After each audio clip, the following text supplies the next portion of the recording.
not to degenerate into Nigerian situation of north-south balance, that kind of conversation that goes on, of Igbos and then the other side, that kind of conversation. It's not healthy, especially when it's coming from a very powerful, level like Parliament.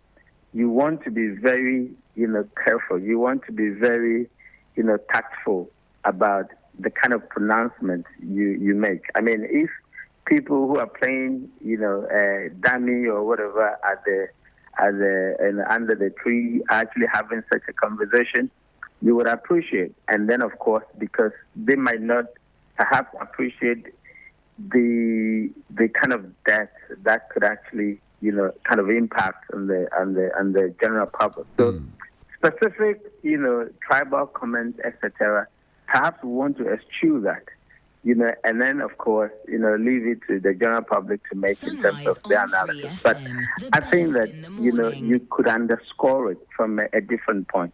We must be careful, the way we actually make those specific tribal comments. You've seen the brigade of young people who are making it onto the list of the first batch of appointments. What does that tell you? You see, for so many years, the NDC had actually been on that tangent. I think in my research in 2014, that was immediately I had been to the university. I had done a very broad-based research about these two political parties.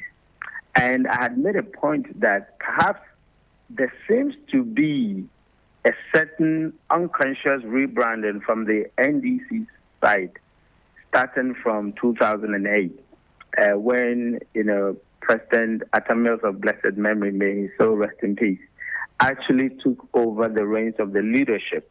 You could see a genuine commitment to young people in the leadership of the NDC. And that looks like had actually sort of bore fruit because it had given the party leadership a certain confidence in appointing young people because they've tried it over the period. Even if they had a certain jerky, moment at the early part of, President Atamils' era when he appointed young people. You remember the famous sharp teeth and all those kind of babies with sharp teeth. Exactly, that actually greeted that particular practice. I think over the years, the country has come to accept that perhaps there is a possibility of having young people competently enough to take the reins of the government, all right, and to take the reins of leadership in this country. Of course, in the MPP, you have also seen similar, kind of attempts, only that it's very much pronounced and very much in-depth, on behalf of the NDC. But of course, it's supposed to be the case. I had always said that leadership of a country is very much in the hands of political parties. If you look at the way leadership are actually raised, in a country, it comes from one, the business community. It comes from two, the academic community. Obviously, religious community. That's where we groom leaders for a country, all right? These sectors, these areas, that's where we groom leaders. And political parties are actually at the center of it, and they are very much the apex of institutional leadership grooming, all right? And so if our political parties are not confident in themselves, trusting leadership in the hands of their young people, then how are we going to actually train leadership for this country? And so for me, I think that it looks though as for a very long time coming through former President Atamils, the NDC had actually perfected the confidence in entrusting leadership in the hands of these young people. And I think it's a good thing.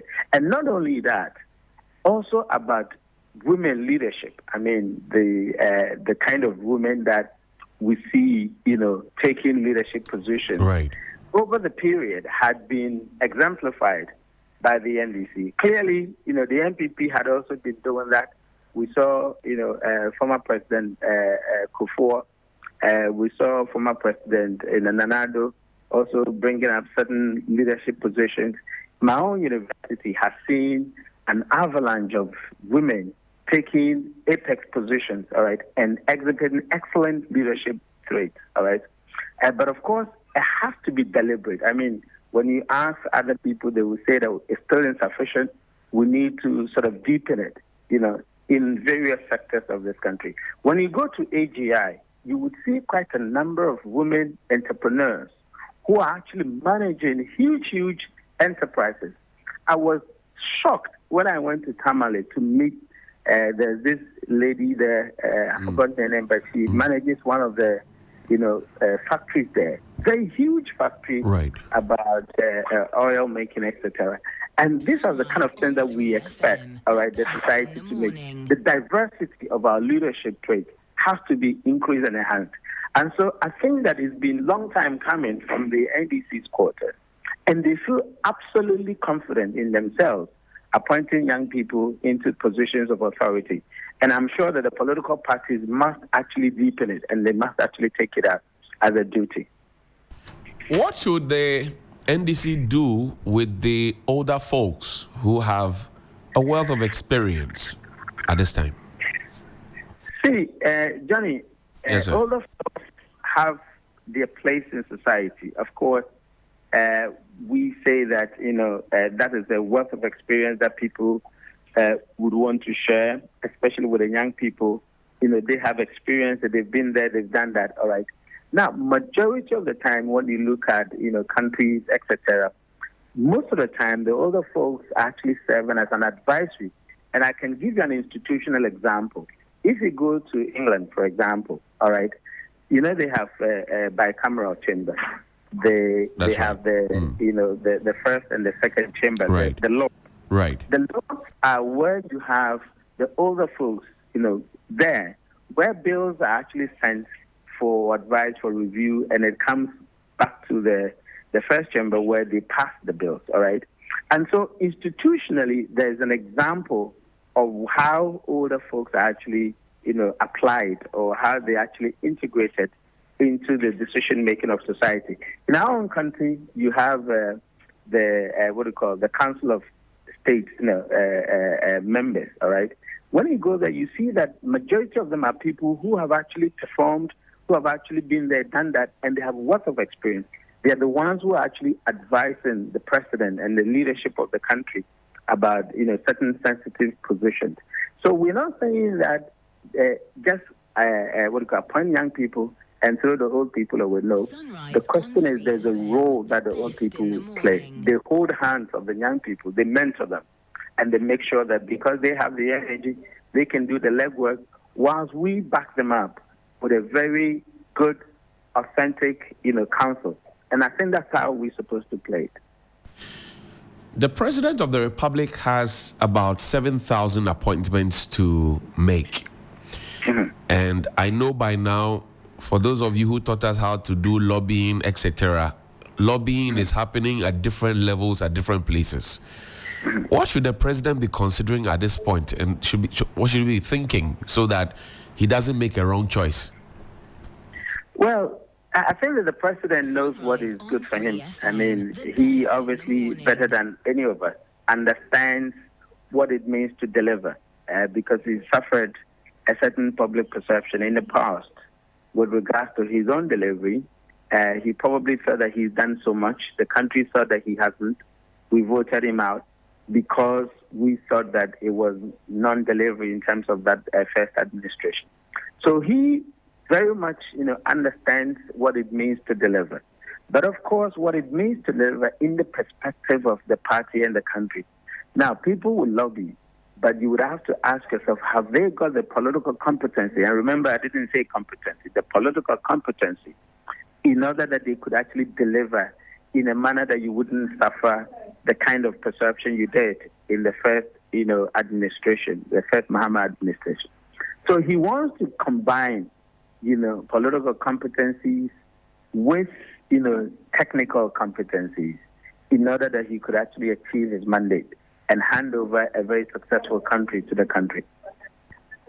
Prof. Kobe Mensah, always a delight to speak with you, to drink deep into your well of wisdom. We're grateful. Thank you so much, Johnny. I'm grateful too. And just before you go, Are the parents logging on to the admissions checker?